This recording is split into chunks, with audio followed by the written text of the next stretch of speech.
आपका बच्चा आपका दूध नहीं पीता जो रात भर आपके साथ सोएगा। श्रावण ने साक्षी पर नज़रें जमाते हुए कहा तो वो शर्म से लाल हो गई।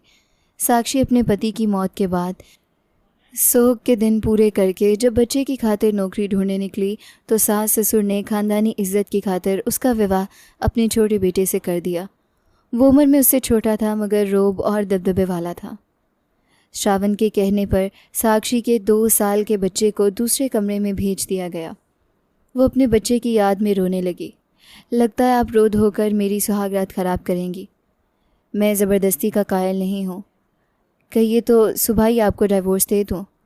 वो उसके सर्द लहजे पर कांप उठी। नहीं। वो अपना लरसता वजूद श्रावण को सौंप गई, मगर अगले ही लम्हे चादर पर लाल धब्बे दिखते ही वो पत्थर हो गया। मैं तुम्हारे साथ ज़बरदस्ती नहीं करना चाहता। मैं कोई इतना बुरा आदमी नहीं हूँ जितना तुम समझ रही हो। अगर तुम कहो तो अभी इसी वक्त तुम्हें डाइवोर्स दे देता हूँ। श्रावण की आवाज़ में न नरमी थी न सख्ती, बल्कि एक अजीब सी संजीदगी थी जिसने साक्षी के दिल में पहले से मौजूद खौफ को और बढ़ा दिया। जैसे ही उसने डाइवोर्स का शब्द सुना उसकी सांस सीने में अटक गई। उसकी आंखों के सामने अपनी पहली ज़िंदगी के तल्ख दिन घूमने लगे। वो जानती थी कि एक बार फिर इस रिश्ते के टूटने का मतलब सिर्फ एक विवाह का ख़त्म होना नहीं बल्कि पूरी ज़िंदगी पर एक नया दाग लग जाना था। वो फ़ौरन उसके कदमों में बैठ गई। उसकी आंखों से आंसू मुसलसल बह रहे थे। आवाज़ बार बार टूट रही थी। मैं हाथ जोड़ती हूँ, ऐसी बात मत करो। मैं पहले ही बहुत कुछ खो चुकी हूँ। मेरे अंदर अब किसी नए सदमे को बर्दाश्त करने की ताकत नहीं रही। तुम जो मुनासिब समझो वही होगा। मैं तुम्हारी हर बात मान लूँगी, बस दोबारा डाइवोर्स का नाम मत लेना। श्रावण ने एक लम्हे के लिए भी उसे उठाने की कोशिश नहीं की। वो खामोशी से 2 कदम पीछे हट गया। उसके चेहरे पर कोई ख़ास तासुरात नहीं थे, जैसे वो अपने जज्बात को जानबूझकर छिपा रहा हो। साक्षी ने अपने आंसू साफ किए आहिस्ता आहिस्ता खड़ी हुई। श्रावण ने बिस्तर की तरफ इशारा किया। वो खामोशी से जाकर किनारे पर बैठ गई। उसके हाथ मुसलसल कांप रहे थे। श्रावण ने उसे चंद लम्हे खामोशी से देखा, फिर बोला, तुम्हें शुरू से ही ऐसा चेहरा क्यों बना रखा है? आखिर तुम्हारे दिल में क्या चल रहा है? साक्षी ने नज़रें झुका लीं, फिर धीरे से बोली, मुझे अपने बेटे की याद आ रही है। वो मेरे बगैर कभी नहीं सोता। मैं पूरी रात यही सोचती रही कि वो कैसे होगा। श्रावण ने संजीदा लहजे में कहा, तुम्हारा बेटा इतना छोटा भी नहीं कि एक रात तुम्हारे बगैर ना रह सके। वो कोई दूध पीता बच्चा नहीं जो तुम्हारे सीने से चिपका रहेगा। घर में बाकी लोग भी मौजूद हैं, वो अकेला नहीं है। साक्षी ने कोई जवाब न दिया। उसकी खामोशी पहले से ज़्यादा गहरी हो गई। श्रावण ने एक नज़र उसे सर से पांव तक देखा, फिर उसके करीब आकर बैठ गया। साक्षी का दिल ज़ोर ज़ोर से धड़कने लगा। वो हमेशा से उसके सामने घबरा जाती थी। इस वक्त भी उसकी कैफियत मुख्तलिफ नहीं थी, क्योंकि एक ही घर में रहने के बावजूद उसने श्रावण को हमेशा कम गो और सख्त मिजाज इंसान के रूप में देखा था। उसके दिल में बेशुमार सवाल थे। शादी दोनों की मर्ज़ी के बगैर हुई थी, फिर श्रावण ने इस रिश्ते को इतनी संजीदगी से क्यों ले रखा था? वो उससे नाराज़ क्यों नहीं था? वो उससे ठुकराने की कोशिश क्यों नहीं कर रहा था? इन सवालों का जवाब उसे कहीं नज़र नहीं आ रहा था। रात खामोशी के साए में गुजर गई। साक्षी के लिए वो ज़िंदगी की सबसे भारी रातों में से थी। सुबह भोर की पहली किरण से पहले ही वो कमरे से निकल गई, क्योंकि उसका दिल अपने बेटे को देखने के लिए बेचैन था। कुछ देर बाद श्रावण की आंख खुली। वो उठकर बैठा, फिर बेख्याली में उसकी नज़र बिस्तर पर पड़ी तो वह एकदम चौंक गया।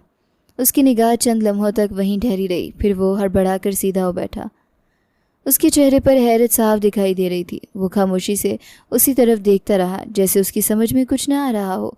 उसके जहन में एक ही सवाल बार बार गूंज रहा था कि अगर साक्षी एक बच्चे की माँ थी तो हकीकत आखिर क्या थी? श्रावण की नज़रें कई लम्हों तक उसी चादर पर जमी रहीं।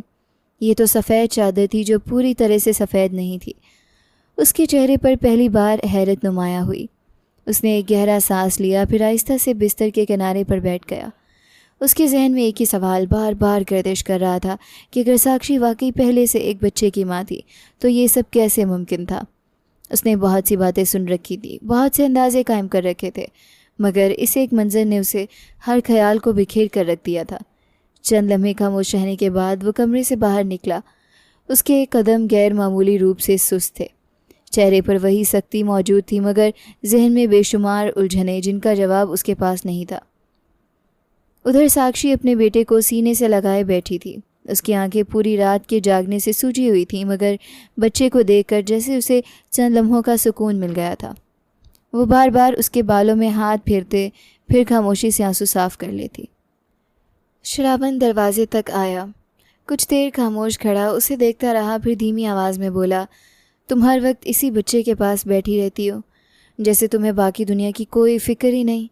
साक्षी ने बच्चे को आहिस्ता से अपने साथ लगाते हुए कहा, मेरी दुनिया यही है। जिस औरत के पास सब कुछ छिन जाए वो आखिर किसी एक सहारे को तो मजबूती से थामती है।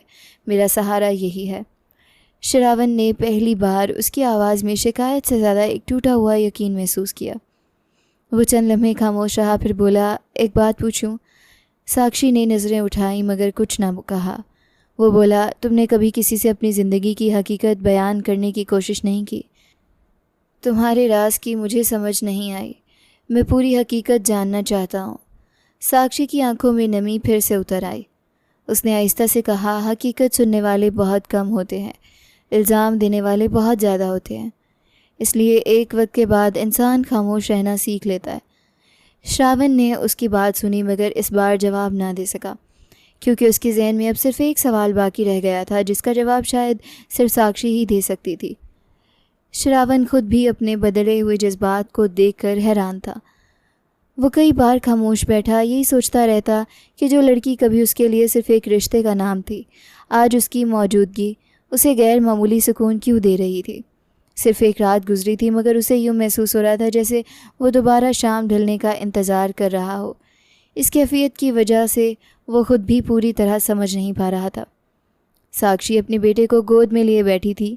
वो बार बार उसके बाल संवारती, कभी उसे चूमती तो कभी खामोशी से उसे देखती रहती। इतने में उसकी सास की आवाज़ आई, अब बस भी करो, 2 साल का बच्चा है, 2 महीने का नहीं। इसे खिलौने देकर बिठा दो, खुद खेलता रहेगा। तुम जाकर श्रावण के पास बैठो, देखो उसे किसी चीज़ की ज़रूरत तो नहीं। साक्षी ने धीमी आवाज़ में कहा, उनको किस चीज़ की ज़रूरत होगी, नाश्ता भी कर लिया है।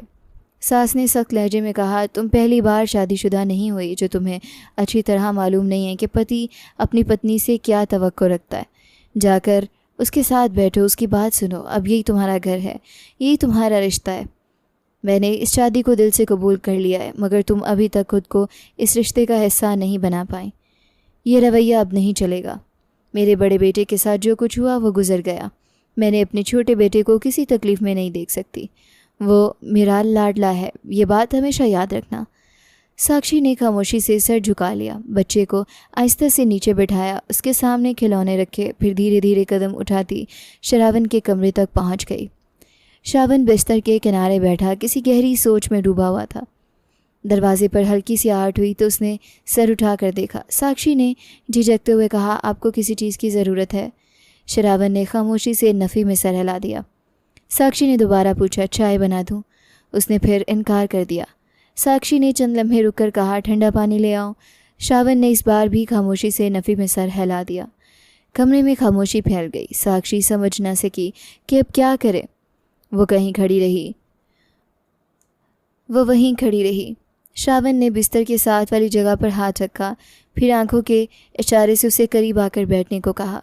साक्षी चंद लम्हे हिचकिचाती रही, फिर खामोशी से फासले का लिहाज रखते हुए बिस्तर के किनारे बैठ गई।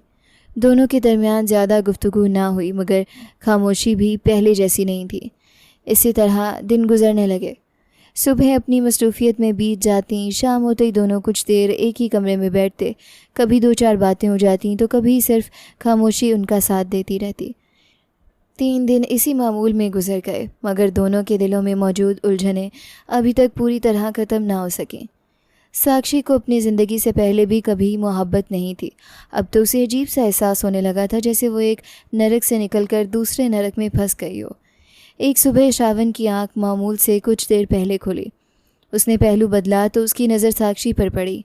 वो गहरी नींद में थी। उसके चेहरे पर पहली बार हल्का सा सुकून दिखाई दे रहा था, मगर श्रावण की हैरत उस वक्त और बढ़ गई जब उसने देखा कि छोटा अंश भी साक्षी की बाहों में सिमटा हुआ सो रहा था। वो समझ गया कि रात के किसी पहर साक्षी खामोशी से बाहर गई होगी। अपनी सास के कमरे से बच्चे को उठा लाई होगी, फिर दोबारा आकर उसी के साथ लेट गई होगी। मासूम अंश बेखबर सो रहा था, जैसे दुनिया की हर परेशानी उसकी माँ की बाहों में आकर ख़त्म हो जाती हो। श्रावण कई लम्हों तक खामोश बैठा उन्हें देखता रहा। फिर उसने दिल में पहली बार एक मुख्तलिफ एहसास ने जन्म लिया। उसने आहिस्ता से खुद से कहा, ये मेरी पत्नी है, ये बच्चा अब मेरी जिम्मेवारी है, आज से इसका बाप भी मैं ही हूँ। उसके चेहरे पर पहली बार ऐसी संजीदगी आई जिसमें किसी मजबूरी से ज़्यादा जिम्मेवारी का एहसास नुमाया था। उसी लम्हे उसकी यादें कई साल पीछे लौट गईं। वो मनहूस दिन उसकी आंखों के सामने ज़िंदा हो गया जब उसका बड़ा भाई हर्ष हमेशा के लिए इस दुनिया से रुखसत हो गया था। पूरे घर में क़यामत जैसा सन्नाटा था। हर चेहरे पर गम था, हर आंख अश्कबार थी। कोई किसी को दिलासा देने के काबिल ना था। श्रावण भी सबके दरमियान खामोश खड़ा था, मगर उसकी निगाह बार बार एक ही तरफ उठ रही थी, जहाँ उसकी खूबसूरत भाभी साक्षी अपने नन्हे से बेटे को सीने से लगाए एक कोने में बैठी खामोशी से रो रही थी। इस वक्त उसकी बेबसी देखकर श्रावण का दिल बुरी तरह टूट गया। साक्षी की शादी हर्ष के साथ हुई थी। हर्ष तेज़ मिजाज इंसान था, गुस्सा उसकी आदत बन चुका था। विवाह के चंद दिन बाद ही साक्षी के चेहरे की मुस्कान जैसे कहीं गुम हो गई थी। वो पहले जैसी हंसने खेलने वाली लड़की ना रही थी। खामोश रहना उसकी आदत बन गया था।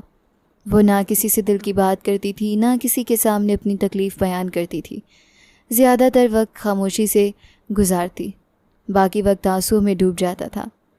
श्रावण हर रोज़ उसे दूर से देखता रहता था। साक्षी उसे शुरू ही से बहुत अच्छी लगती थी। उसके दिल में कई अनजान जज्बात जन्म लेते थे, मगर वो हर बार अपनी नज़रें झुका लेता था। अपने एहसासात को पाप समझकर दबा लेता था, क्योंकि वो उसके बड़े भाई की पत्नी थी। यानी रिश्ता उसके हर एहसास के सामने एक दीवार बन जाता था। वक्त गुजरता रहा। फिर एक दिन डॉक्टर ने मुआयने के बाद कहा कि साक्षी की तबीयत बेहतर रखने के लिए कुछ समय शहर से दूर रहना ज़रूरी है। साफ़ हवा और शांति उसके लिए मुनासिब होगी। हर्ष उसी दिन उसे अपने फार्म हाउस ले गया। वहीं रहते हुए मालूम हुआ कि साक्षी माँ बनने वाली है। डॉक्टर ने लंबे सफ़र के लिए सख्ती से मना कर दिया। इसी वजह से वो दोनों वहीं ठहर गए। पूरे 9 महीने फार्म हाउस में गुजरे। फिर वहीं अंश की पैदाइश हुई। कुछ समय बाद जब साक्षी की तबीयत पूरी तरह संभल गई, तब दोनों अपने बेटे के साथ वापस घर आ गए। यूँ अंश भी इस परिवार का हिस्सा बन गया। ज़िंदगी दोबारा पटरी पर आती दिखाई दे रही थी, मगर किस्मत ने एक बार फिर बेरहमी दिखाई। अंश अभी सिर्फ 2 साल का हुआ था कि जब हर्ष एक खौफनाक हादसे का शिकार हो गया। चंद घंटों की जदोजहद के बाद वो इस दुनिया से रुखसत हो गया। इस एक खबर ने पूरे घर की खुशियों को फिर से मातम में बदल दिया। सबसे ज़्यादा वो औरत टूट गई जिसने अपनी ज़िंदगी में खुशी का जायका शायद कभी पूरी तरह चखा ही नहीं था। हर्ष के निधन के बाद अगरचे श्रावण इस घर का सबसे छोटा बेटा था, मगर उसकी शख्सियत ऐसी थी कि घर के बड़े भी उससे सोच समझकर बात करते थे। उसका गुस्सा पूरे ख़ानदान में मशहूर था। उसकी खामोशी भी लोगों को खौफज़दा कर देती थी। वो बहुत कम बोलता था, मगर जब कोई फ़ैसला लेता तो उसे बदलना लगभग नामुमकिन होता था। इसी वजह से घर में उसकी एक अलग ही हैसियत थी। उधर हर्ष की मौत के बाद साक्षी की ज़िंदगी पहले से भी ज़्यादा मुश्किल हो गई थी। पहले वो सिर्फ एक सख्त मिजाज पति के साथ ज़िंदगी गुजार रही थी, अब वो बेसहारा विधवा भी बन चुकी थी। घर वालों का रवैया भी आहिस्ता आहिस्ता बदलने लगा। हर छोटी बात पर उसे एहसास दिलाया जाता कि वो दूसरों के सहारे जी रही है। उसके दिल में बार बार यही ख्याल आता कि अगर उसे अपने बच्चे की परवरिश इज़्ज़त के साथ करनी है तो उसे अपने पैरों पर खड़ा होना होगा। इसी सोच ने उसे नौकरी तलाश करने पर मजबूर कर दिया। जब उसके सास ससुर को इस बात का पता चला तो दोनों ने साफ मना कर दिया। उनका कहना था कि हमारे घर की बहू बाहर जाकर नौकरी नहीं करेगी, तुम्हें रोज़गार तलाश करने की कोई ज़रूरत नहीं। हम तुम्हारे लिए ऐसा सहारा पैदा करेंगे जिसके बाद तुम्हें किसी चीज़ की फ़िक्र नहीं रहेगी। साक्षी ने समझा शायद वो उसके नाम कोई खर्च तय कर देंगे या शायद अंश के भविष्य का कोई बंदोबस्त करेंगे, मगर चंद दिन बाद जब उसके सामने श्रावण के साथ पुनर्विवाह की बात रखी गई तो उसके पैरों तले ज़मीन निकल गई। उसने साफ लफ्ज़ों में इनकार कर दिया। उसने बहुत समझाने की कोशिश की कि वह दोबारा शादी नहीं करना चाहती, मगर उसकी किसी बात को अहमियत ना दी गई। आखिरकार उसकी मर्ज़ी के बगैर ये निकाह भी हो गया। श्रावण के लिए ये रिश्ता इतना अजनबी नहीं था, क्योंकि वो बरसों से दिल ही दिल में साक्षी को पसंद करता था। वो हमेशा अपने जज्बात को दबाता रहा, अपने बड़े भाई के आदर में कभी एक शब्द भी ज़ुबान पर ना लाया, मगर अब हालात ने वही औरत उसके जीवन में ला खड़ी की थी जिसे वो बरसों से खामोशी के साथ चाहता आया था। इसीलिए वो इस शादी के बारे में किसी कश्मकश का शिकार नहीं था। शादी से पहले उसकी माँ ने उसे अलग ले जाकर एक बात कही थी, श्रावण, ये शादी सिर्फ इसलिए हो रही है ताकि साक्षी को एक छत मिल जाए, एक नाम मिल जाए। अगर कभी तुम्हें अपनी पसंद की किसी लड़की से शादी करनी हो तो बेफिक्र होकर कर लेना, हमें कोई एतराज़ नहीं होगा। उस वक्त श्रावण ने बिना कुछ हिचकिचाहट के सिर्फ इतना कहा था, हाँ, अगर ज़रूरत हुई तो मैं ऐसा ही करूँगा। मगर अब चंद दिन गुजरने के बाद हालात पहले जैसे नहीं रहे थे। साक्षी की खामोश तबीयत, उसका अपने बच्चे के लिए बेपनाह प्यार, उसका हर वक्त खौफज़दा रहना श्रावण के दिल में अजीब से एहसासात पैदा कर रहा था। वो खुद भी महसूस कर रहा था कि वो दूसरी शादी के बारे में पहले जैसा नहीं सोच रहा। इस सब के दरमियान एक सवाल ऐसा था जो हर गुज़रते दिन के साथ उसके जहन में और गहरा होता जा रहा था। वो सुबह का मंज़र उसकी आंखों से हट ही नहीं रहा था जब उसने बिस्तर पर वो हकीकत अपनी आंखों से देखी थी। वो अपने कमरे में अकेला बैठा देर तक सोचता रहा।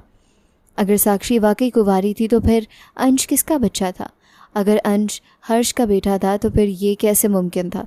और अगर वो हर्ष का बेटा नहीं था तो फिर इस परिवार में 2 साल से सब लोग उसे हर्ष का वारिस क्यों मानते रहे? किसी ने कभी कोई सवाल क्यों नहीं उठाया? श्रावण ने अपने दोनों हाथ आपस में जोड़ लिए। उसकी पेशानी पर बल पड़ गए। 3 साल का रिश्ता था हर्ष और साक्षी का। तो क्या उन दोनों के दरमियान कभी हकीकी पति पत्नी वाला संबंध कायम ही नहीं हुआ था? अगर ऐसा था तो अंश इस दुनिया में आया कैसे? इस पहेली का एक सिरा भी उसके हाथ नहीं आ रहा था, मगर वो इतना ज़रूर जान गया था कि इस ख़ानदान में कोई ना कोई ऐसी हकीकत ज़रूर छिपी हुई है जिससे अभी तक सब बेखबर हैं या फिर जानबूझकर खामोश हैं। इस सवाल का जवाब सिर्फ साक्षी ही दे सकती थी। यही सोचकर श्रावण ने एक दिन सुबह नाश्ते के बाद उसे आवाज़ दी। उसकी आवाज़ हमेशा की तरह संजीदा थी, मगर आज उसमें एक अजीब सी नरमी भी शामिल थी। तैयार हो जाओ, मुझे तुम्हें कहीं लेकर जाना है। साक्षी ने हैरत से उसकी तरफ देखा, फिर धीमी आवाज़ में बोली, अंश को भी साथ ले चलते हैं, वो मेरे बगैर परेशान हो जाएगा। श्रावण ने नफ़ी में सर हिलाया, मुझे सिर्फ तुमसे बात करनी है, अंश को नहीं ले जाना, इसे मम्मी के पास छोड़ दो। चंद घंटों की बात है। साक्षी ने बेइख्तियार अपने बेटे की तरफ देखा, फिर उसे गोद में उठाकर देर तक सीने से लगाए रखा, जैसे चंद लम्हों की जुदाई भी उसके लिए बहुत मुश्किल हो। आखिरकार उसने भारी दिल के साथ अंश को उसकी दादी के हवाले किया, फिर खामोशी से गाड़ी में आकर बैठ गई। पूरे रास्ते दोनों के दरमियान खामोशी रही। गाड़ी शहर की मसरूफ़ सड़कों से गुजरती हुई एक खूबसूरत आइसक्रीम पार्लर के सामने जाकर रुक गई।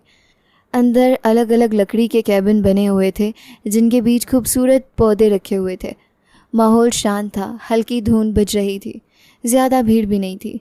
दोनों एक कोने वाली सीट पर जाकर बैठ गए। वेटर करीब आया तो श्रावण ने साक्षी की तरफ देखते हुए पूछा, कौन सा फ्लेवर पसंद है तुम्हें? साक्षी ने नज़रें झुकाकर कहा, जो आपकी मर्ज़ी। श्रावण ने चंद लम्हे उसे देखा, फिर एक हल्की सांस भरकर बोला, आइसक्रीम तुमने खानी है, मैंने नहीं।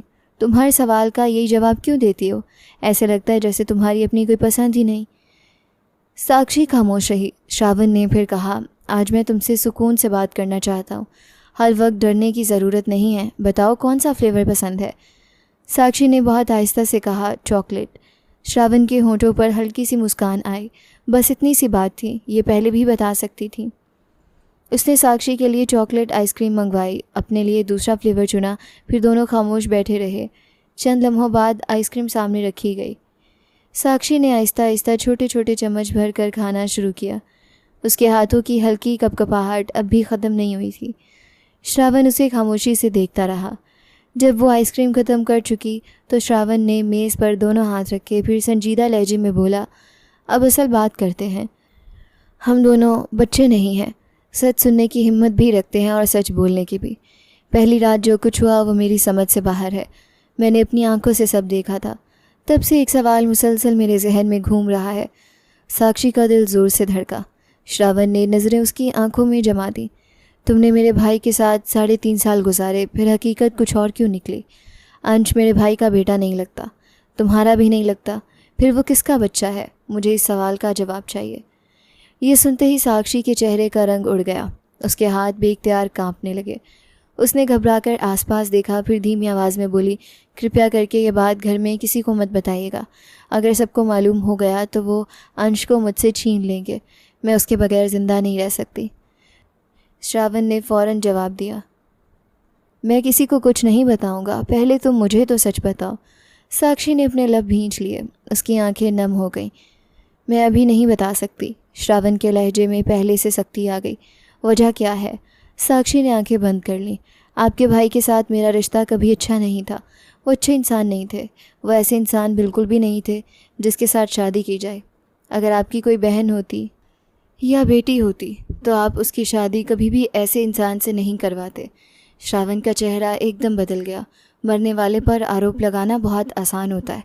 आखिर ऐसी कौन सी बुराई थी उनके अंदर जो तुम आज भी उनके बारे में ये सब कह रही हो? साक्षी खामोश रही। श्रावण ने फिर पूछा, उन्होंने तुम्हारे साथ क्या किया था? साक्षी की आंखों से आंसू टपकने लगे, मगर उसकी ज़ुबान खामोश रही। श्रावण ने कुर्सी से थोड़ा आगे होते हुए कहा, मैं तुम्हें यहाँ घुमाने नहीं लाया।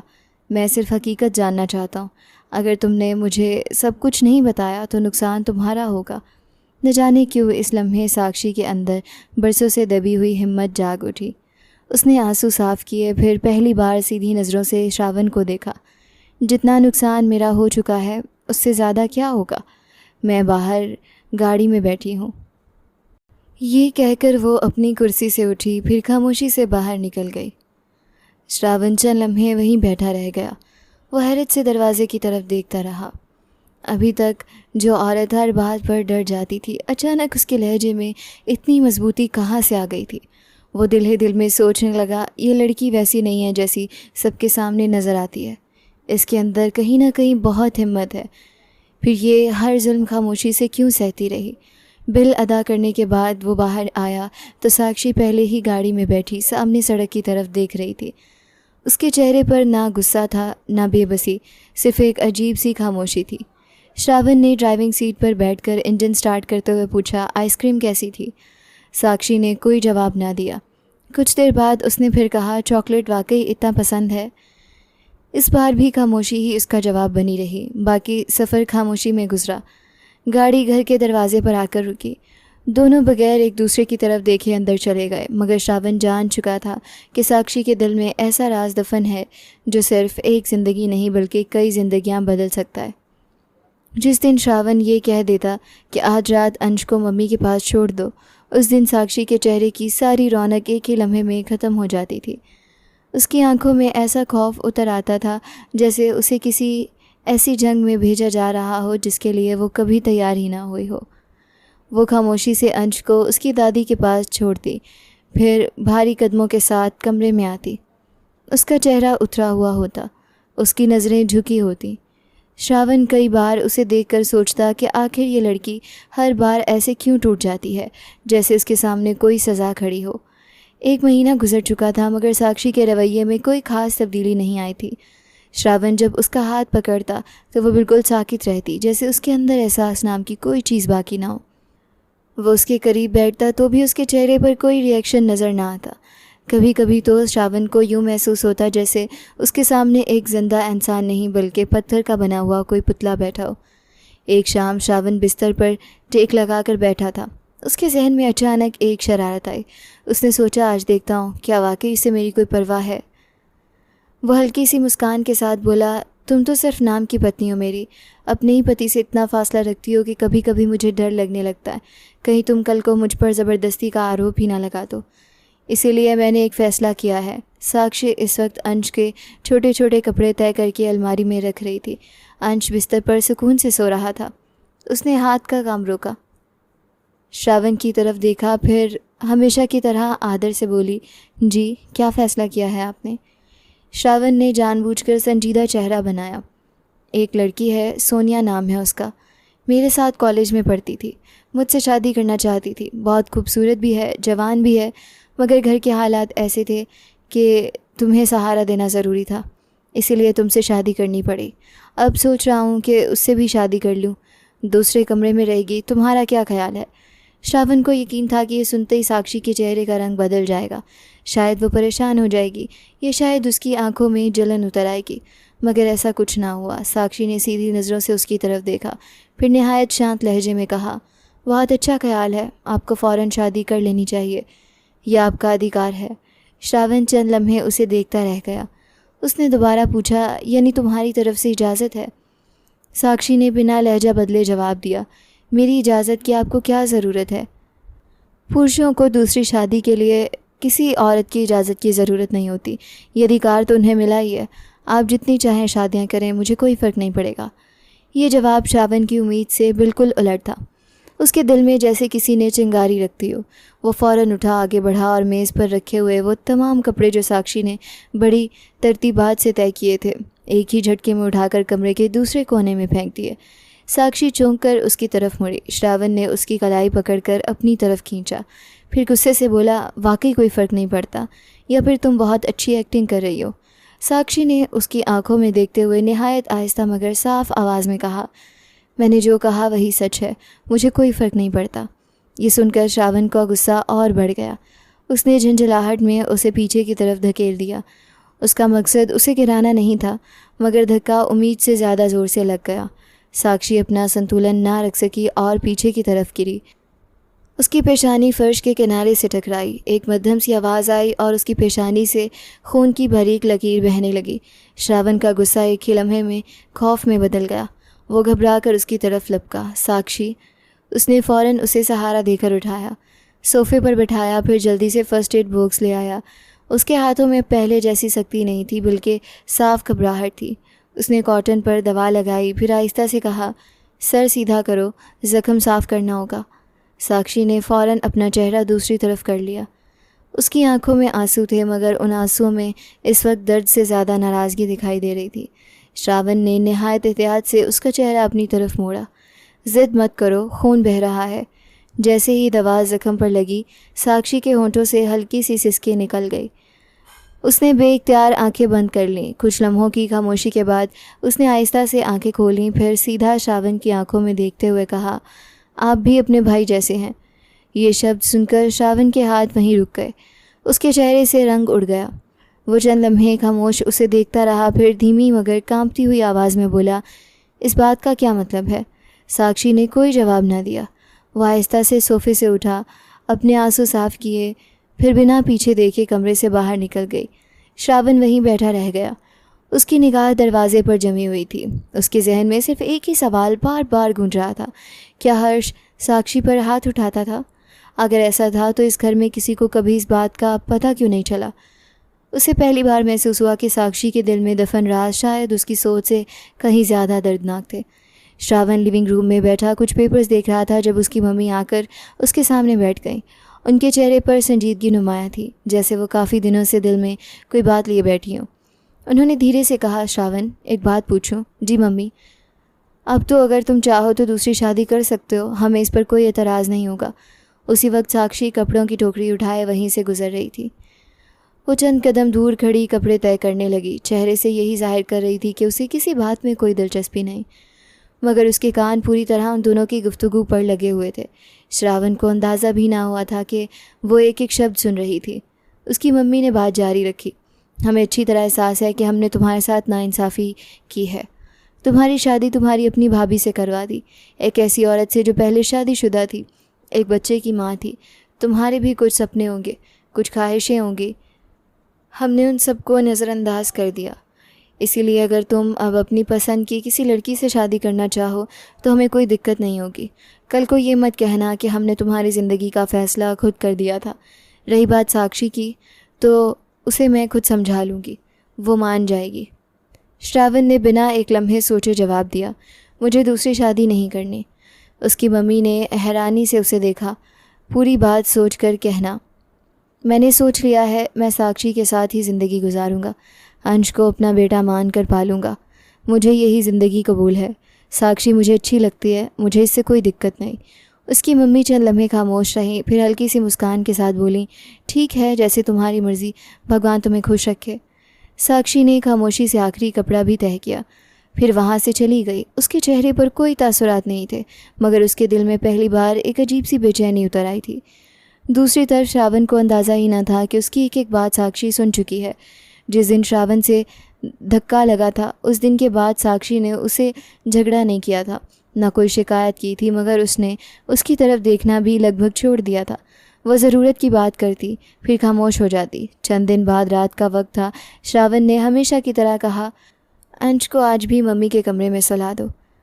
अब तो अंश भी इस मामूल का आदी हो चुका था। वो खामोशी से अपनी दादी के पास चला जाता था।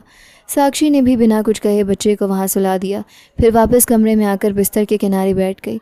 उस दिन उसका चेहरा मामूल से कहीं ज़्यादा बुझा हुआ था। श्रावण ने कमरे का दरवाज़ा बंद किया, आहिस्ता आहिस्ता चलता हुआ उसके करीब आया, फिर नरमी से उसके हाथ पर अपना हाथ रखा। इतना ही हुआ था कि साक्षी यकायक फूट फूट कर रोने लगी। ऐसा लग रहा था जैसे महीनों से दबे हुए सारे ज़ख्म एक साथ ताज़ा हो गए हों। उसकी आवाज़ बुरी तरह कांप रही थी। अब तुम भी मेरे साथ वही करोगे जो तुम्हारे भाई ने किया था। श्रावण चौंक गया। साक्षी मुसलसल रोते हुए बोलती रही, वो भी मुझ पर हाथ उठाता था। क्या तुम भी वैसे ही इंसान हो? आखिर तुम कैसे अपने ही भाई की विधवा से शादी करके इतने नॉर्मल तरीके से मेरे सामने बैठ सकते हो?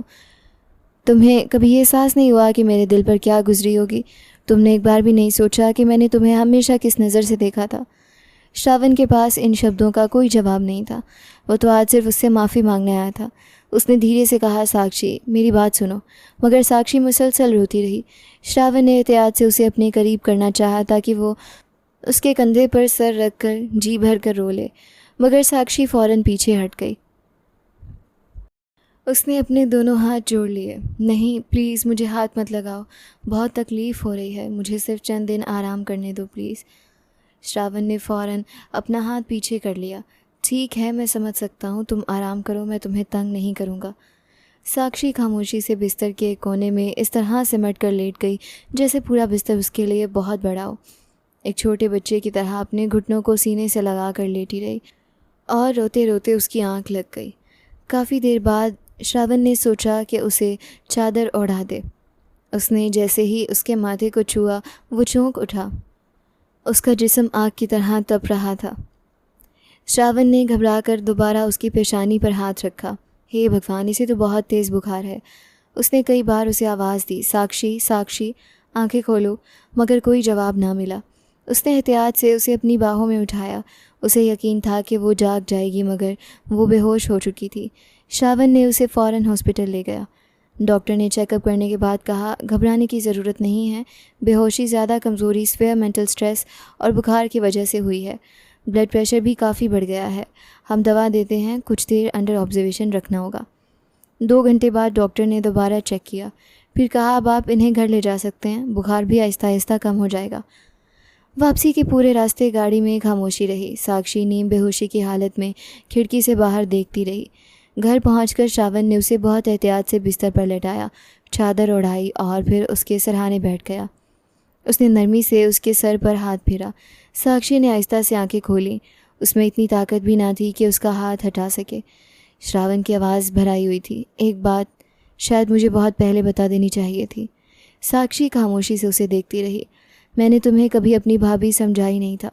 वो चंद लम्हे रुका, फिर बोला, मैं जानता हूँ मेरे दिल में ऐसे जज्बात नहीं आने चाहिए थे, मगर तुम मुझे पहली ही नज़र में अच्छी लगी थी। मैंने एक दिन मजाक में मम्मी से ये बात कही भी थी।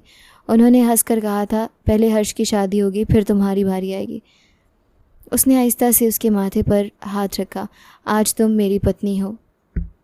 मैं तुम्हारी फ़िक्र करता हूँ, तुम्हें तकलीफ़ में नहीं देख सकता। साक्षी की पलकें बोझल होती चली गईं। वो ये सब सुन रही थी या नहीं, श्रावण को मालूम ना हो सका।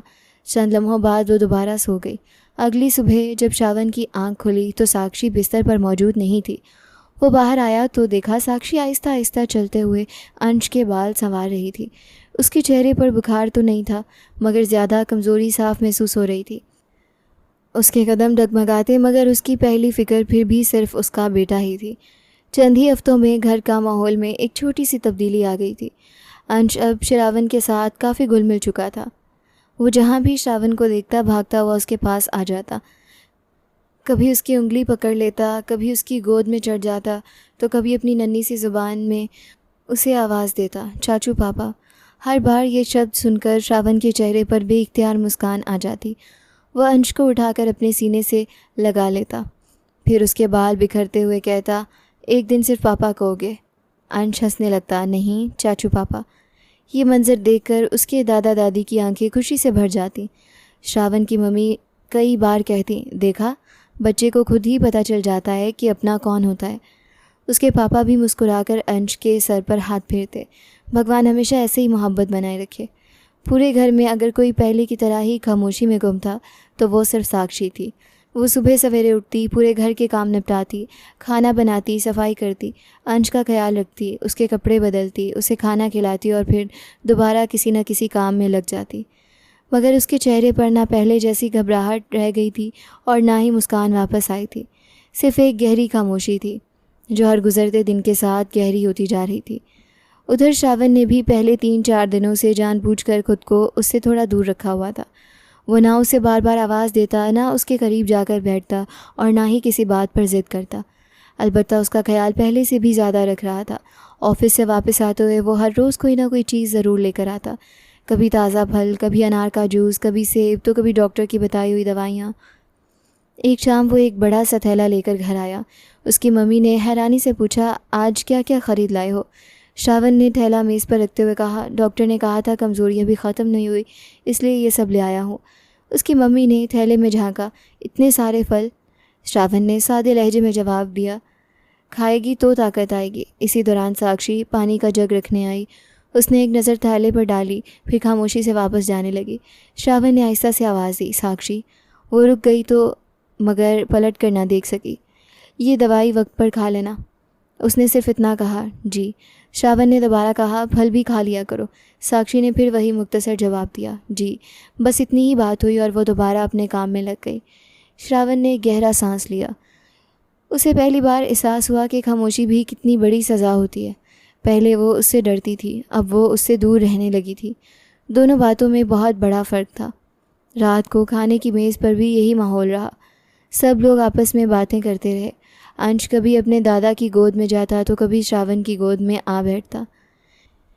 एक बार उसने रोटी का छोटा सा टुकड़ा श्रावण की तरफ बढ़ाते हुए कहा, चाचू पापा खाओ। श्रावण हंस दिया, पहले तुम खाओ। अंश ने ज़िद करते हुए वही निवाला उसके मुंह के करीब कर दिया। पूरा परिवार इस मंज़र पर मुस्कुरा उठा। सिर्फ साक्षी खामोशी से प्लेटें समेट रही थी। श्रावण की नज़रें बार बार उसकी तरफ उठती रहीं, मगर साक्षी ने एक बार भी उसकी तरफ देखना मुनासिब ना समझा। श्रावण दिल ही दिल में यही सोचता रहा, शायद ज़ख्म पर दवा लगाना आसान होता है, पर दिल के ज़ख्म भरने में बहुत समय लगता है। इसी दौरान श्रावण के कज़न की शादी का कार्ड आ गया। पूरे घर में उसी समारोह की बातें होने लगीं। श्रावण की मम्मी ने निमंत्रण पत्र मेज़ पर रखते हुए कहा, हम सब तो चलेंगे, मगर साक्षी को साथ ले जाने की कोई ज़रूरत नहीं है। वैसे भी हर वक्त उसके चेहरे पर उदासी रहती है, शादी का माहौल ख़राब हो जाएगा। श्रावण ने फ़ौरन उनकी बात काट दी। साक्षी भी चलेगी और अंश भी चलेगा। वो दोनों मेरी फैमिली हैं, मैं उनके बिना कहीं नहीं जाऊंगा। उसकी मम्मी ने हैरानी से उसकी तरफ देखा। ये तुम्हारे दोस्त की शादी भी है और तुम्हारा कज़न भी है, फिर भी तुम ये कह रहे हो? श्रावण ने संजीदगी से जवाब दिया, मैंने ये नहीं कहा कि मैं शादी में नहीं जाऊंगा, मैं सिर्फ ये कह रहा हूँ कि अपनी फैमिली के बिना नहीं जाऊंगा। उसकी मम्मी चंद लम्हे खामोश रहीं, फिर बोली, ठीक है, अगर वो तैयार हो जाए तो उसे भी साथ ले जाना। वैसे भी हर्ष के जाने के बाद ये पहली शादी है, अगर साक्षी नहीं गई तो लोग तरह तरह की बातें करेंगे। श्रावण ने हाँ में सर हिलाया, फिर सीधा अपने कमरे की तरफ चला गया। साक्षी अंश के कपड़े तय कर रही थी। श्रावण ने दरवाजे के करीब खड़े होकर कहा, आज शाम एक शादी में जाना है, शाम तक तैयार हो जाना, अंश को भी अच्छे कपड़े पहना देना। साक्षी ने खामोशी से उसकी तरफ देखा, फिर आहिस्ता से बोली, जी ठीक है। पूरा दिन तैयारियों में गुजर गया। शाम होते ही घर का हर सदस्य तैयार हो गया। श्रावण आखिर में अपने कमरे की तरफ आया ताकि देख ले कि साक्षी तैयार हुई या नहीं। कमरे में दाखिल होते ही उसकी नज़र पहले अंश पर पड़ी। छोटा सा अंश सफ़ेद कुर्ता पजामा पहने बिस्तर पर बैठा था। उसके बाल बड़े प्यार से संवारे गए थे। वो किसी नन्हे से राजकुमार जैसा लग रहा था। श्रावण को देखते ही उसने दोनों हाथ हवा में फैलाए, चाचू पापा उठाओ, चाचू पापा उठाओ। श्रावण हंस पड़ा, आ जाओ मेरे शेर। उसने फ़ौरन अंश को गोद में उठा लिया और अंश खुशी से उसके गले से लिपट गया। उसी लम्हे बाथरूम का दरवाज़ा खुला। श्रावण की नज़रें बेइख्तियार उस तरफ उठ गईं। साक्षी हल्के नीले रंग की सुंदर सूट में बाहर आई। उसने बहुत हल्का सा श्रृंगार किया था। चेहरे पर एक सादगी थी, बाल करीने से बांधे हुए थे। वो हमेशा की तरह सादी थी, मगर आज उसी सादगी ने उसके रूप को और निखार दिया था। श्रावण चंद लम्हे खामोश खड़ा उसे देखता रह गया। साक्षी ने नज़रें झुकाकर कहा, चलें। श्रावण जैसे अपनी सोच से बाहर आया। हाँ, चलते हैं। शादी का मंडप और बैंक्वेट हॉल रोशनियों से जगमगा रहा था। हर तरफ मेहमानों की भीड़ थी। जैसे ही वो तीनों अंदर दाखिल हुए, श्रावण ने एक हाथ से साक्षी का हाथ थाम लिया और दूसरे हाथ में अंश को उठाया हुआ था। दूर से देखने वाले यही समझ रहे थे कि एक खुशहाल परिवार इस उत्सव में शामिल होने आया है। रास्ते में कई लोग श्रावण से मिले। एक दोस्त ने हंसते हुए कहा, क्यों भाई, शादी के बाद ज़िंदगी कैसी गुजर रही है? श्रावण ने मुस्कुराकर जवाब दिया, बहुत अच्छी। दूसरे ने कंधे पर हाथ रखते हुए कहा, खुश तो हो ना? श्रावण ने बिना किसी हिचकिचाहट के कहा, बहुत खुश हूँ। साक्षी खामोशी से सब सुनती रही। खाने का समय आया तो श्रावण ने अंश को अपनी गोद में बिठा लिया। तुम आराम से खाना खाओ, अंश मेरे पास रहेगा।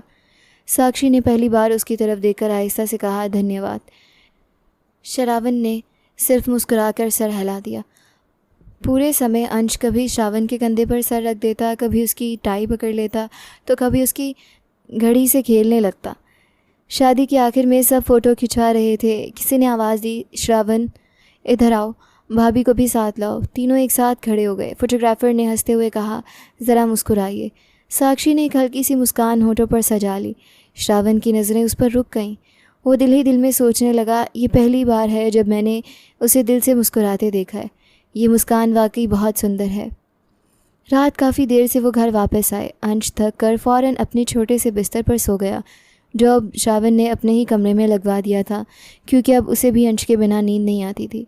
कमरे में खामोशी थी। श्रावण चंद ही लम्हों में सो गया, मगर साक्षी जाग रही थी। वो खामोशी से श्रावण को देख रही थी, जैसे उसके दिल में बरसों से बंद कोई दरवाज़ा आहिस्ता आहिस्ता खुलने लगा, जैसे वो कोई बहुत बड़ी बात अपने सीने से उतार देना चाहती हो।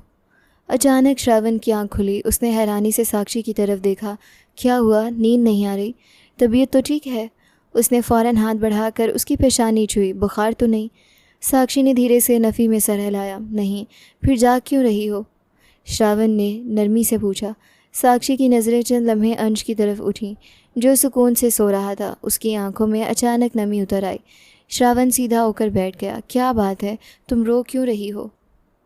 साक्षी ने अपने होंठ भींचे, फिर आहिस्ता से बोली, मैं आपको कुछ बताना चाहती हूँ। श्रावण की आवाज़ पहले से भी ज़्यादा संजीदा हो गई। हाँ बताओ, क्या हुआ? साक्षी ने गहरा सांस लिया। उसके हाथ बुरी तरह कांप रहे थे। उसने कुछ लम्हों के लिए अपनी आंखें बंद रखीं, जैसे बरसों पुराने किसी ज़ख्म को दोबारा खोलने की हिम्मत जुटा रही हो। फिर आहिस्ता से बोली, आप हमेशा पूछते थे ना कि अंश किसका बच्चा है। आज सब कुछ बता देती हूँ, शायद इसके बाद मेरे दिल का बोझ कुछ हल्का हो जाए। श्रावण खामोशी से उसकी तरफ देखता रहा। मैं सुन रहा हूँ।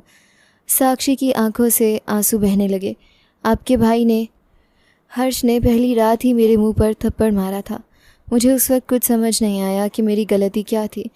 मैं बहुत डर गई थी। बाद में मुझे धीरे धीरे समझ आया कि वो अपनी वैवाहिक ज़िंदगी निभाने के काबिल नहीं थे। इसी वजह से वो हर वक्त गुस्से में रहते थे। वो अपनी इस कमज़ोरी को किसी भी कीमत पर दुनिया के सामने नहीं आने देना चाहते थे। इसीलिए वो हर वक्त मुझ पर अपना गुस्सा निकालते थे। श्रावण के चेहरे का रंग उड़ गया। साक्षी बोलती रही। वो रोज़ मुझे एक ही बात कहते थे, ये राज अगर कभी घर वालों तक पहुंचा तो तुम्हारे लिए बहुत बुरा होगा, इसलिए अपनी ज़ुबान बंद रखना। मैं हर वक्त डर के साए में जीती थी। न किसी से शिकायत कर सकती थी, न किसी से मदद मांग सकती थी। उसने कपकपाती आवाज़ में कहा। समय गुजरता गया। लोग सवाल करने लगे। हर तरफ यही बातें होने लगीं कि शादी को इतना समय हो गया, अभी तक कोई संतान क्यों नहीं हुई। इन्हीं बातों से बचने के लिए उन्होंने एक योजना बनाई। श्रावण खामोश बैठा, उसके एक एक शब्द गौर से सुन रहा था। वह मुझे एक फार्म हाउस ले गए। वहाँ जाने से पहले ही उन्होंने किसी से बात कर रखी थी। पहाड़ों में एक बहुत गरीब परिवार रहता था। उस घर की एक महिला माँ बनने वाली थी। उसके पहले ही बहुत सारे बच्चे थे और वो आर्थिक तंगी से गुजर रही थी। हर्ष ने उस परिवार से बात की और फिर तय हुआ कि पैदा होने वाला बच्चा हमें दे दिया जाएगा। साक्षी का गला भर आया। घर वालों को उन्होंने बता दिया कि मैं माँ बनने वाली हूँ। फिर हम कई महीने वहीं रहे। 9 महीने बाद जब उस महिला ने बच्चे को जन्म दिया तो वो नन्हा सा बच्चा मेरी गोद में रख दिया गया। फिर हम सबके सामने यही दिखावा करते हुए वापस आए कि वो मेरा अपना बेटा है। श्रावण ने बेइख्तियार पूछा, तुमने उस वक्त इनकार नहीं किया? साक्षी ने एक कड़वी मुस्कुराहट के साथ जवाब दिया, मैं करना चाहती थी मगर ये सब गलत लगता था। मैं हर रोज़ सोचती थी कि सबको सच बता दूं मगर मुझ में इतनी हिम्मत नहीं थी। मैं हर वक्त डरती रहती थी। उसने अंश की तरफ देखा जो सुकून से सो रहा था। फिर धीरे धीरे अंश मेरी ज़िंदगी बन गया। उसका पहली बार मुस्कुराना, पहली बार मुझे देखकर अपना हाथ बढ़ाना, पहली बार मुझे मम्मी कहना, सब कुछ मेरे दिल में उतरता चला गया। जब एक औरत को अपने पति से प्रेम ना मिले, आदर ना मिले, अपनापन ना मिले तो वो अपनी सारी उम्मीदों को अपनी संतान में ढूंढने लगती है। मेरे साथ भी यही हुआ। अंश मेरा सब कुछ बन गया। श्रावण खामोश बैठा था। उसकी आंखों में भी आंसू तैरने लगे थे। साक्षी ने अपने आंसू साफ किए, फिर धीरे से बोली, इसके बाद भी कुछ नहीं बदला। दिन के समय वो आम इंसानों की तरह रहते थे। लोगों के सामने एक अच्छे पति बनने का दिखावा करते थे, मगर रात होते ही जब उन्हें अपनी कमज़ोरी का एहसास होता तो सारा गुस्सा मुझ पर निकालते थे। कभी कड़वे शब्द कहते, कभी हाथ उठा देते तो कभी कई दिन मुझसे बात तक नहीं करते थे। उसने कांपती आवाज़ में कहा, मैंने वो 3.5 साल कैसे गुजारे हैं ये सिर्फ मेरा भगवान जानता है। हर सुबह यही प्रार्थना करती थी कि शायद आज का दिन सुकून से गुजर जाए। हर रात यही सोचती थी कि शायद कल मेरी ज़िंदगी बदल जाए, मगर कुछ नहीं बदला। कमरे में सन्नाटा छा गया। श्रावण की नज़रें ज़मीन पर जमी हुई थी। उसकी मुट्ठी बेइख्तियार भींचे जा रही थी। उसे महसूस हो रहा था जैसे उसके दिल पर कोई बहुत बड़ा बोझ रख दिया गया हो। काफ़ी देर बाद उसने आहिस्ता से अपना सर उठाया। उसकी आंखों में पछतावा और अफसोस साफ दिख रहा था, मगर उसके पास उस वक्त ऐसा कोई शब्द नहीं था जो साक्षी के बरसों पुराने ज़ख्मों पर मरहम बन सके। कमरे में एक लंबा सन्नाटा छा गया। श्रावण ने एक शब्द भी नहीं कहा था। उसने सिर्फ आहिस्ता से अपनी दोनों बाहें साक्षी की तरफ फैला दी। इसे एक खामोश इशारे में माफ़ी भी थी, एहसास भी था, प्रेम भी था और बरसों की तड़प भी। साक्षी ने नम आंखों से उसे देखा। उसे पहली बार महसूस हुआ कि कोई इंसान उसकी बात सुनकर उसे दोषी नहीं ठहरा रहा, बल्कि उसके दर्द को अपना दर्द समझ रहा है। उसके दिल पर बरसों से रखा बोझ जैसे एक ही पल में हल्का होने लगा। वो खुद को और रोक ना सकी। आहिस्ता आहिस्ता चलती हुई श्रावण के करीब आई और उसकी बाहों में सिमट गई। श्रावण ने बहुत एहतियात से उसे अपने सीने से लगा लिया, जैसे वो किसी टूटे हुए कांच को संभाल रहा हो। काफ़ी देर दोनों खामोश रहे, सिर्फ आंसू बहते रहे। श्रावण ने उसके सर पर हाथ फेरते हुए धीरे से कहा, अब तुम्हें कभी अकेले नहीं छोड़ूंगा। साक्षी ने उसके सीने से लगे लगे जवाब दिया, मुझे अब कहीं और जाना भी नहीं है। श्रावण ने उसकी पेशानी पर प्रेम से छुआ। जो ज़िंदगी तुमसे छीन ली गई थी, मैं पूरी कोशिश करूँगा कि वो ज़िंदगी तुम्हें वापस दे सकूँ। साक्षी की आंखें दोबारा भर आईं। उसने पहली बार पूरे विश्वास के साथ कहा, मुझे आप पर पूरा विश्वास है। वो रात दोनों की ज़िंदगी का एक नया आगाज़ बन गई। उस दिन के बाद साक्षी ने आहिस्ता आहिस्ता जीना सीख लिया। घर में अब उसकी हंसी गूंजने लगी थी। वो कभी श्रावण के साथ चाय पीती, कभी उसके साथ बाज़ार चली जाती, तो कभी शाम को छत पर बैठकर देर तक बातें करती। श्रावण जानबूझकर उसे हंसाने की कोशिश करता। एक दिन उसने कहा, तुम जानती हो, जब तुम हंसती हो ना तो पूरा घर खिल उठता है। साक्षी मुस्कुराकर बोली, पहले तो आप हमेशा गुस्से में रहते थे। श्रावण भी हंस पड़ा। गलती तुम्हारी है, साक्षी ने हैरानी से पूछा, वो कैसे? तुमने इतनी देर से मेरे दिल में जगह बनाई। साक्षी ने शर्माते हुए उसके बाजू पर हल्की सी चपत लगाई। झूठ बोलते हैं आप। श्रावण मुस्कुराते हुए बोला, झूठ नहीं, पहली नज़र की सच्ची बात है। दोनों हंसने लगे। अंश अब हर वक्त उन दोनों के दरमियान रहता। कभी वो श्रावण के कंधों पर बैठ जाता, कभी साक्षी का हाथ पकड़कर भागने लगता, तो कभी दोनों को एक साथ पकड़कर कहता, चाचू, पापा, मम्मा, इधर आओ। फिर तीनों मिलकर आंगन में गेंद से खेलते, कभी पार्क चले जाते, कभी आइसक्रीम खाने निकल जाते, तो कभी बिना किसी वजह के लंबी ड्राइव पर निकल जाते। श्रावण गाड़ी चलाता, साक्षी खिड़की से बाहर देखते हुए मुस्कुराती और अंश पीछे बैठा अपनी नन्ही नन्ही बातों से दोनों को हंसाता रहता। रात को अक्सर ऐसा होता कि अंश सो जाता। श्रावण अपनी किताब बंद करके साक्षी की तरफ देखता और वह आहिस्ता से उसके करीब आकर बैठ जाती। श्रावण उसका हाथ अपने हाथ में ले लेता, फिर कहता, अब भी मुझसे डरती हो? साक्षी मुस्कुराते हुए ना में सर हिला देती। अब तो सबसे सुरक्षित जगह यही लगती है। श्रावण प्रेम से उसकी पेशानी चूम लेता। फिर दोनों देर तक अपने भविष्य के सपने देखते रहते। समय खामोशी से आगे बढ़ता गया। एक सुबह साक्षी की तबीयत कुछ बदली बदली सी थी।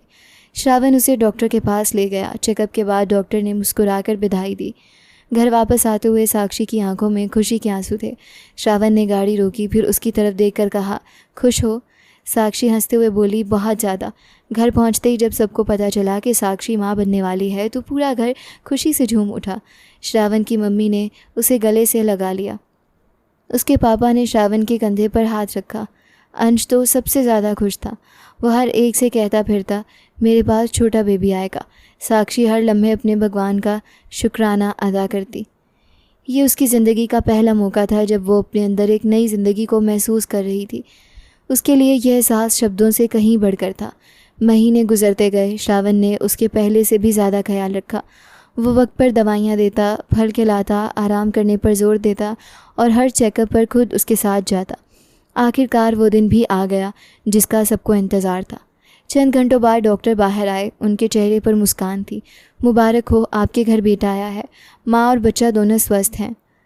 श्रावण ने बेइख्तियार भगवान के आगे सर झुकाकर धन्यवाद किया। जब उसने पहली बार अपने नन्हे से बेटे को गोद में लिया तो उसकी आंखें नम हो गईं। साक्षी बिस्तर पर लेटी मुस्कुरा रही थी। श्रावण उसके पास आया, फिर धीरे से बोला, आज हमारा परिवार वाकई पूरा हो गया। साक्षी ने अपने दोनों बेटों को देखा, फिर श्रावण की तरफ प्रेम भरी नज़रों से देखते हुए कहा, भगवान ने मुझे मेरी खोई हुई ज़िंदगी वापस दे दी। कमरे में खुशियों की गूंज थी। अंश अपने छोटे भाई के पास खड़ा उसे हैरत से देख रहा था। दादा दादी खुशी से आशीर्वाद दे रहे थे। श्रावण की नज़रें बार बार साक्षी पर जा रही थी। वही साक्षी जो कभी हर वक्त खामोश रहती थी, आज उसके चेहरे पर सुकून भी था, संतुष्टि भी थी, प्रेम भी था और ज़िंदगी भी। अगले कुछ महीनों में घर की रौनक पहले से भी बढ़ गई। नन्हा सा बच्चा कभी श्रावण की गोद में होता तो कभी साक्षी के सीने से लगा सुकून से सो रहा होता। अंश अपने छोटे भाई के पास बैठकर उसकी नन्ही नन्ही उंगलियां पकड़ता, फिर खुशी से कहता, मैं बड़ा भाई हूँ। ये सुनकर सब हंसते थे। श्रावण हर शाम घर वापस आते ही पहले दोनों बच्चों को अपनी बाहों में भर लेता, फिर साक्षी से मुस्कुरा कर कहता, आज मेरी पूरी दुनिया मेरे सामने बैठी है। साक्षी शर्मा कर नज़रें झुका लेती, मगर अब उसके चेहरे की मुस्कान कभी कम ना होती। वो अक्सर सोचती, ज़िंदगी ने उसे जितने दुख दिए थे, शायद भगवान ने उन सब का सब्र एक ही इंसान के प्रेम में लौटा दिया था। श्रावण भी हर गुजरते दिन के साथ उसका पहले से ज़्यादा ख्याल रखने लगा। कभी खुद चाय बना कर ले आता तो कभी बच्चों को संभाल लेता ताकि साक्षी कुछ देर आराम कर सके। रात को जब दोनों बच्चे सो जाते तो वो देर तक एक दूसरे के साथ बैठे अपने आने वाले कल के सपने देखते। दोनों के दिल में अब ना कोई डर बाकी था, ना कोई शिकायत, सिर्फ प्रेम था, विश्वास था और एक अनंत सुकून था। साक्षी ने दिल ही दिल में प्रार्थना की कि उनके घर की ये खुशियाँ हमेशा इसी तरह बनी रहें। यही उसकी ज़िंदगी का सबसे बड़ा उपहार था।